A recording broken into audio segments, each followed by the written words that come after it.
YouTube channel tutorial guide. So students এখন করে দেখো কি দিয়েছে dy dx plus xy xy plus y by xy by xy plus x sorry. So এটাকে আমরা সলভ করতে হবে। তো দেখো এটাকে আমরা কিভাবে সেপারেশন অফ ভেরিয়েবল দিয়ে কনভার্ট করছি একটু দেখো। ফার্স্ট স্টেপে dy dx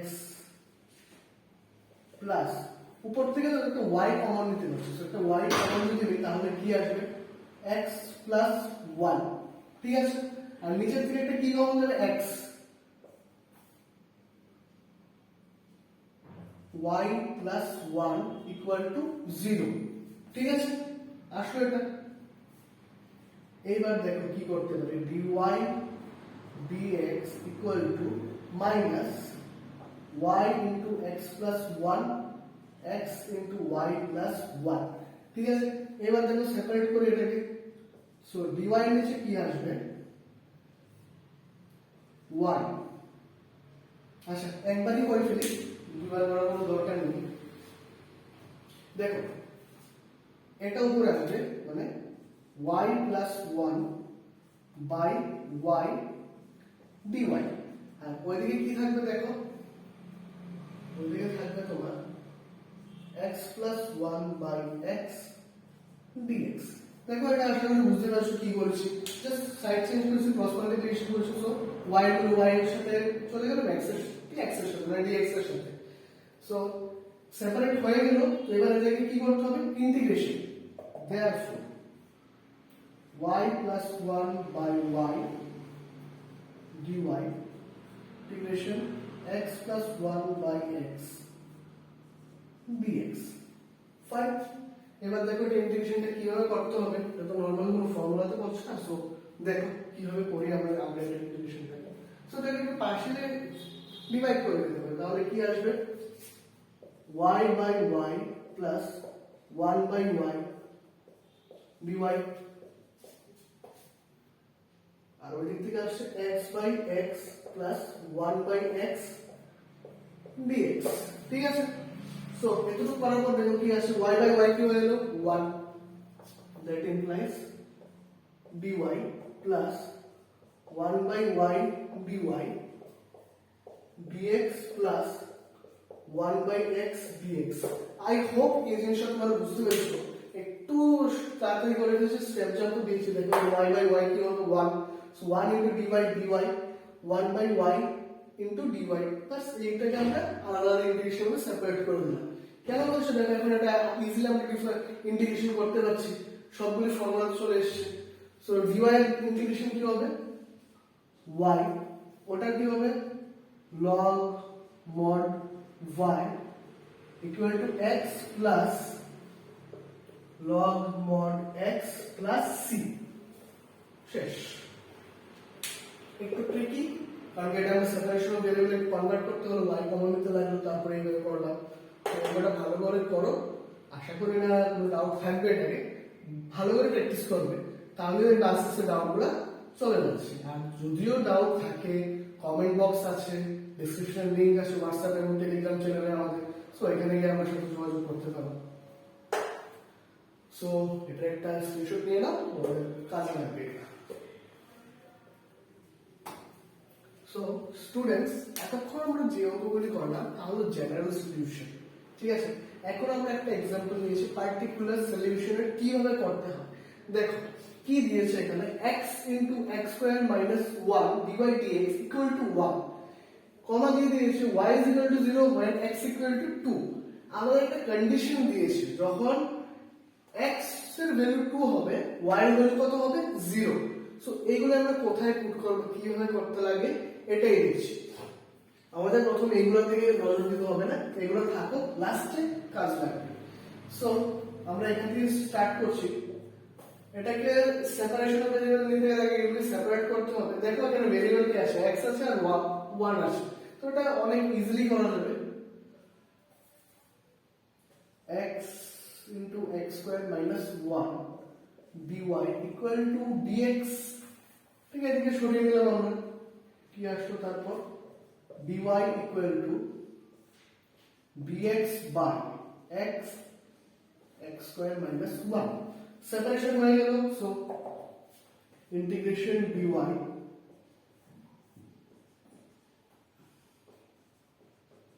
ঠিক আছে তো এটা ইন্টিগ্রেশন ইজিলি হয়ে যাবে এটাকে কি করব দেখো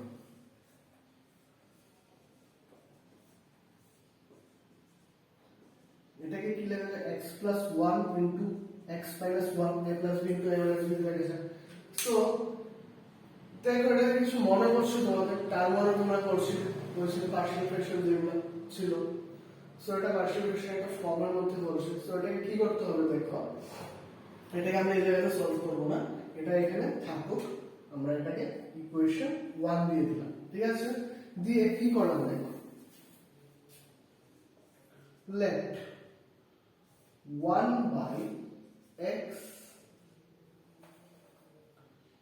x plus 1 x minus 1 equal to a by x plus b by x plus 1 plus c by x minus 1 এভাবে লিখলাম এখন প্রথম এটা কোথা থেকে এসেছে আমরা পার্শিয়াল ফ্র্যাকশন একটু স্পেশাল ফর্ম পেয়েছিলাম তো এটা ওই ফর্মের মধ্যে পড়েছে তাই আমরা এটাকে এইভাবে লিখতে পারলাম সো একটু দেখে নিও তোমাদের কি আছে কি ছিল বেসিক্যালি সো এগুলা কিন্তু কাজে লাগবে বাইপাসও কাজে লাগছে পার্শিয়াল ফ্র্যাকশনও কাজে লাগছে প্লাস স্পেশাল ফর্মগুলিও কাজে লাগবে সো এগুলো কিন্তু ভুললে চলবে না এগুলো দেখতে লাগবে সো দেখো আমরা শিখেছিলাম এটাকে কিভাবে মাল্টিপ্লাই করতে হয় সো কি আসছে যদি এটাকে আমরা একটু সলভ করি 1 equal to a into x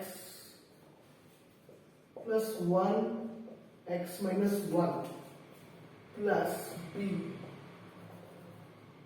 x into x minus 1 plus c x into x plus 1 এটাকে 2 নাম্বার ইকুয়েশন দিয়ে দিলাম দেখো কি হবে আসলে লেফট সাইডে নিচে যা ছিল তা দিয়ে সবটার সাথে আমরা মাল্টিপ্লাই করে দিলাম সো রাইট লেফট সাইডে কি চলে আসলো 1 আর রাইট সাইডে এই জিনিসটা আসে তো এখান থেকে আমরা কি করব বেসিক্যালি এখান থেকে আমরা যে কনস্ট্যান্ট গুলো আছে a b এবং c এই তিনটা কনস্ট্যান্টের ভ্যালু আমাদেরকে বের করতে হবে সো দেখো বের করতে গেলে কি করতে লাগবে আমরা এখানে একটা কাজ করতে পারি put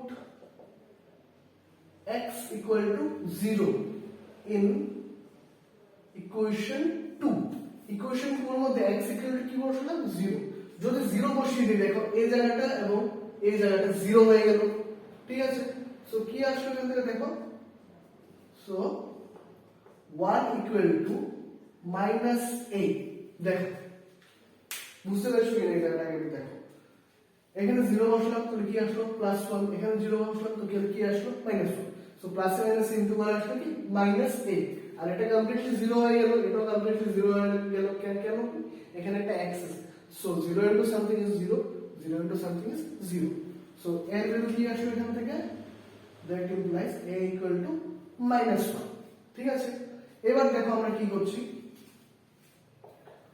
put x equal to 1 ঠিক আছে ইন ইকুয়েশন 2 আর লিখলাম না এবার কি বসাবো x equal to 1 বসাতে যাচ্ছি সো বসালে এখানে কি আসবে এখান থেকে একটা 0 চলে আসবে কেন কি এখানে x 1 আছে আমরা x এর জায়গাতে কি বসাচ্ছি 1 সো 1 1 0 0 into something 0 এখানে কি আসবে x x এর জায়গাতে 1 বসালাম তো 1 1 0 সো এই দুইটা এবার কি হয়ে গেল 0 হয়ে গেল সো a এবং b 0 হয়ে গেল থাকবে কি শুধু c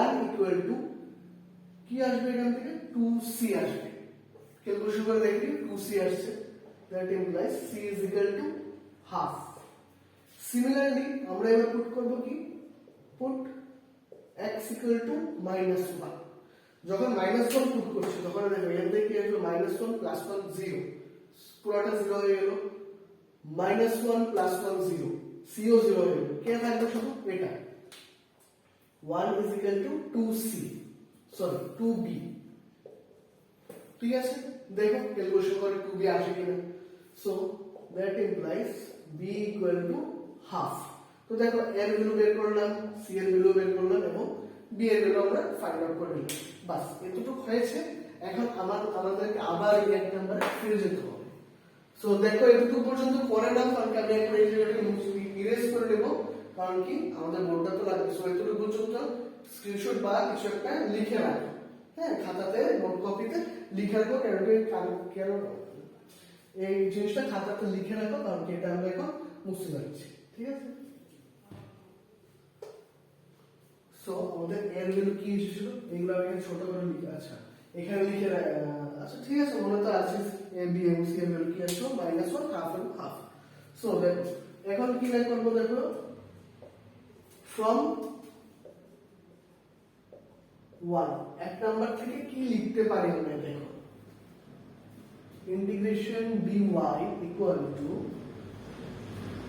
integration a by x dx plus b by x plus 1 dx plus c by x minus 1 dx। এক নাম্বার ইকুয়েশনটাকে আমি এভাবে লিখতে পারলাম, কারণ আমরা এটা ধরেছিলাম এখানে। সো এবার দেখো a b এবং c কি কনস্ট্যান্ট, তাহলে এগুলোকে ইন্টিগ্রেশন থেকে বের হয়ে যাবে। dx by x plus b bx by x plus 1 plus c বের হয়ে গেল bx by x minus 1 x minus 1। ঠিক আছে, দেখো এখন এইগুলো ইন্টিগ্রেশন আমরা ইজিলি করতে পারছি। সো a এবং b এবং c এর ভ্যালুগুলো বসিয়ে দাও।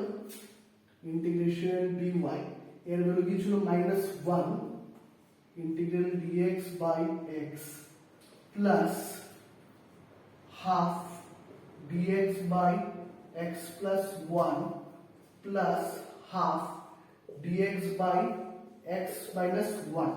ঠিক আছে, সো এটার এবার ইন্টিগ্রেশন যদি করি তাহলে কি আসবে, দেখো y minus log mod x plus half log mod x plus 1 plus half log mod x minus 1। ঠিক আছে, তো দেখো এখন এটাকে একটু সলভ করতে হবে। y ইকুয়াল টু কি করতে পারি, দেখো মাইনাস লগ মড x। আচ্ছা আচ্ছা ঠিক আছে, একটু শর্টকাটই করে নিচ্ছি। দেখো এটা হাফ আমরা কমন নিই, দেন কি আসবে -2 log mod x plus log mod x plus 1 plus log mod x minus 1। ঠিক আছে, হাফ কমন নিলাম তো এখানে কিছু ছিল না, তাই একটা 2 দিতে হলো এদেরকে এই সাইডে। সো আবার একটু রেস করতে হবে, কারণ অঙ্কটা একটু বড়, তো এতটুকু পর্যন্ত করো আর দেখি এদিকে বাকি অঙ্কটা এই সাইডে করছি এখন। সো কনফিউজ হবে না, জাস্ট একটু ফোকাস নিয়ে দেখো, তাহলেই বুঝতে পারবে কি আসছে। দেখো y ইকুয়াল টু 2, এখানে কি আসছে দেখো log a plus b। So log কি আসছে x square minus 1 within mod minus 2 log x। ঠিক আছে, আচ্ছা একটা ভুল করেছি আমি, এখানে কিন্তু একটা c থাকবে, দিয়ে দিই, কারণ যেহেতু আমরা ইন্টিগ্রেশন করেছি একটা কনস্ট্যান্ট থাকতে লাগবে। সো কনস্ট্যান্টটা কি c। ঠিক আছে, so y 2 log mod x square minus 1 log ছিল এখানে minus log x square। এবার মডটা কোথায় চলে গেল, কারণ কি এখানে যেহেতু স্কোয়ার আছে তো এটা তো পজিটিভ ভ্যালু আসবে, তো মড দেওয়া না দেওয়া এক কথায়, তাই এটা আমরা এইভাবে লিখতে পারলাম। দেন y equal to 2 log mod x minus 1 by x, ব্র্যাকেটের দরকার নেই, এটা দিতে পারো, প্লাস c। ঠিক আছে, এতটুকু পর্যন্ত আমরা ইজিলি সলভ করে নিলাম, বাস কোনো ডাউট নেই আশা করি এতটুকু পর্যন্ত। এইবার দেখো আমাদের যে কন্ডিশন গুলো দিয়েছিল ওই কন্ডিশন গুলো আমাদেরকে এবার অ্যাপ্লাই করতে হবে। এই কন্ডিশন গুলো আমাদেরকে অ্যাপ্লাই করতে হবে। অ্যাপ্লাই করে কি করতে হবে, সি যে কনস্ট্যান্টটা আছে এই সি এর ভ্যালুটা বের করতে হবে। তো দেখো কিভাবে অ্যাপ্লাই করতে হয়। সো এটা একটা ইকুয়েশন নাম্বার দিয়ে দিই 3. So now put y is equal to 0 when x equal to 2. So দেখো ইকুয়েশন 3 এর মধ্যে y এর জায়গাতে আমরা কি বসাবো 0 এবং x এর জায়গাতে কি বসাবো 2। বসে দেখো কি আসে 0 equals to 2 log mod x এর জায়গাতে কি বসবে 2 2 স্কয়ার মাইনাস 1 বাই ভুল করছি হ্যাঁ x স্কয়ার ঠিক করে নিও এটা 2 square plus c that implies 0 এখানে তো ক্যালকুলেশন করলে কি আসছে 2 log 3/4 প্লাস c ঠিক আছে কি আসলো 2 log 3/4 plus c therefore c equal to কি আসছে minus 2 log 3/4 ঠিক আছে কোনো অসুবিধা নেই এখানে আমরা c এর ভ্যালুটা বের করে নিলাম ঠিক আছে c এর ভ্যালুটা যখন পেয়েছি এখন নিয়ে এটা এখানে বসাতে হবে বাস from 3 কি হবে দেখো y equal to 2 log mod x square minus 1 by x square minus 2 log 3/4 এটাই আমাদের ডিফারেনশিয়াল ইকুয়েশনের সলিউশন ঠিক আছে দেখো এটা হলো কি পার্টিকুলার সলিউশন কেন পার্টিকুলার সলিউশন বলছি কারণ কি কনস্ট্যান্টটা জায়গা যে কনস্ট্যান্টটা আমরা ধরেছিলাম ইন্টিগ্রেশন সময় c এই c এর ভ্যালুটা আমরা এখানে বসাতে পারলাম সো এটা কি একটা পার্টিকুলার সলিউশন সো অঙ্কটা ইম্পর্টেন্ট আছে আর একটু লেন্থি একটু বড় সো একটু মাথা ঠান্ডা করে অঙ্কটা করবে তাহলে জিনিসগুলো বুঝতে পারবে সো আই হোপ কোনো ডাউট নেই তো আমরা আজকে এতটুকুই রাখছি ডিফারেনশিয়াল ইকুয়েশনের সলিউশন নেক্সট ক্লাসে আমরা দেখব কি হোমোজিনিয়াস এর কিভাবে সলিউশন করতে হয় থ্যাংক ইউ